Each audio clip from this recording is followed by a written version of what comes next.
Suaminya itu tidak pakai gejala apa-apa. Jadi seperti biasa mereka beraktivitas, kemudian pulang ke rumah, kemudian pada malam hari mereka bertemu di ruangan atas, dan menurut info kakak saya sudah tidak bergerak lagi. Artinya dengan cepat koordinasi akhirnya dibawalah ke rumah sakit Premier Bintaro untuk mendapatkan kepastian apakah memang sudah terjadi kematian atau tidak untuk keluar surat kematian begitu. Sudah begitu saja.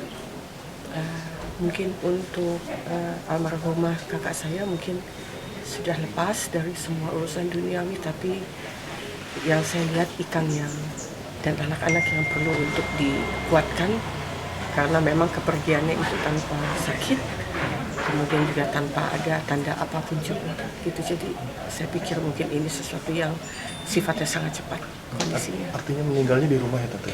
Meninggalnya kalau dilihat sih sudah tidak bergerak menurut keluarga itu sudah di rumah. Cuman untuk memanggil dokter ke rumah itu di tengah hari itu sepertinya tidak mungkin. Jadi mereka harus bawa ke rumah sakit untuk memastikan kondisi terakhirnya seperti apa. Perkiraan jam berapa? Jam 00.43 WIB. Itu tanggal 2 Oktober. Berdekatan sebentar lagi ulang tahunnya Ica yang keberapa dia, tahun 62, jadi artinya ke 63 tahun gitu.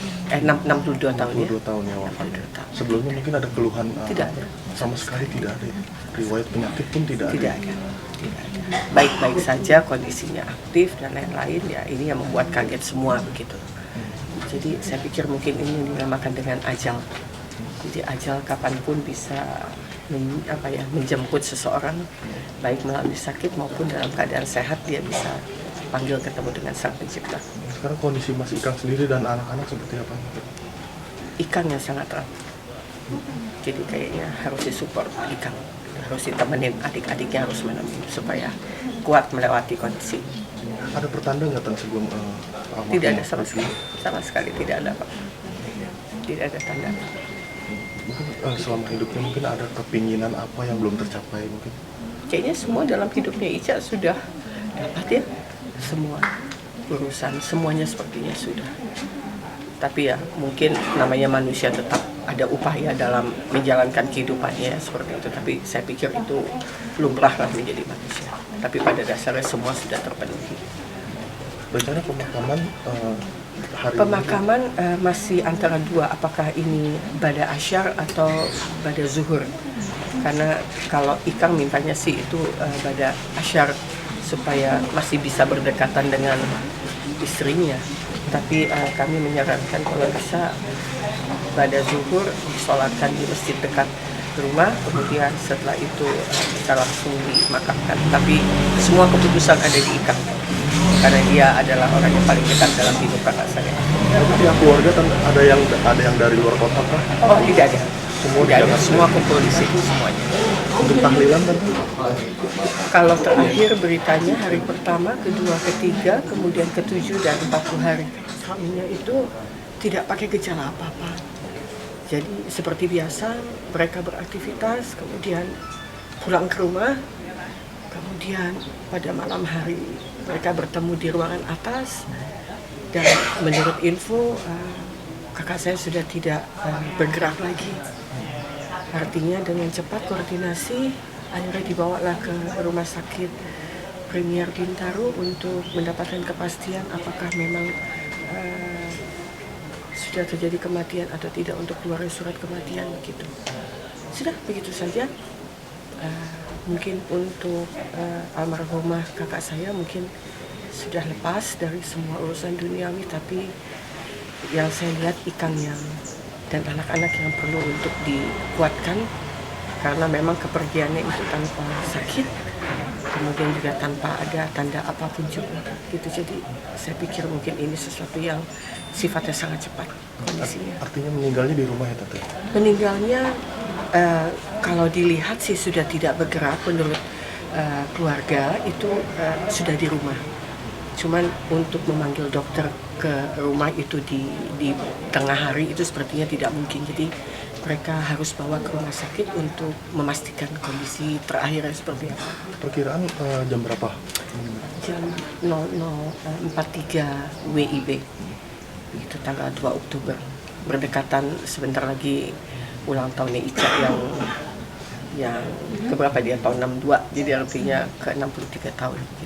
62 tahun ya. 62 tahun ya wafat. 62 tahun. Sebelumnya mungkin ada keluhan? Tidak ada. Sama sekali tidak ada.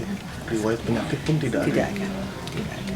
Baik-baik saja, kondisinya aktif dan lain-lain, ya ini yang membuat kaget semua begitu. Jadi saya pikir mungkin ini dinamakan dengan ajal. Jadi ajal kapanpun bisa menjemput seseorang, baik melalui sakit maupun dalam keadaan sehat, dia bisa panggil ketemu dengan Sang Pencipta. Sekarang kondisi Mas Ikang sendiri dan anak-anak seperti apa? Ikang yang sangat erat. Jadi kayaknya harus disupport Ikang. Harus ditemenin, adik-adiknya harus menemani supaya kuat melewati kondisi. Ada pertanda nggak Tan sebelum Tidak ada sama sekali tidak ada Pak. Tidak ada tanda. Mungkin selama hidupnya mungkin ada kepinginan apa yang belum tercapai mungkin? Kayaknya semua dalam hidupnya Ica sudah dapat ya, semua urusan semuanya sepertinya sudah. Tapi ya mungkin namanya manusia tetap ada upaya dalam menjalankan kehidupannya seperti itu. Tapi saya pikir itu lumrah lah menjadi manusia. Tapi pada dasarnya semua sudah terpenuhi. Rencana pemakaman hari Pemakaman masih antara dua, apakah ini pada asyar atau pada zuhur. Karena kalau Ikang mintanya sih itu pada asyar supaya masih bisa berdekatan dengan istrinya. Tapi kami menyarankan kalau bisa pada zuhur disolatkan di masjid dekat rumah, kemudian setelah itu bisa langsung dimakamkan. Tapi semua keputusan ada di Ikang, karena dia adalah orang yang paling dekat dalam hidup kakak saya. Tapi pihak keluarga ada yang dari luar kota kah? Oh tidak ada. Semua Tidak ada, Jakarta? semua kumpul di situ semuanya. Untuk tahlilan kan? Kalau terakhir beritanya hari pertama, kedua, ketiga, kemudian ketujuh dan 40 hari. Suaminya itu tidak pakai gejala apa-apa. Jadi seperti biasa mereka beraktivitas, kemudian pulang ke rumah, kemudian pada malam hari mereka bertemu di ruangan atas, dan menurut info kakak saya sudah tidak bergerak lagi. Artinya dengan cepat koordinasi akhirnya dibawalah ke rumah sakit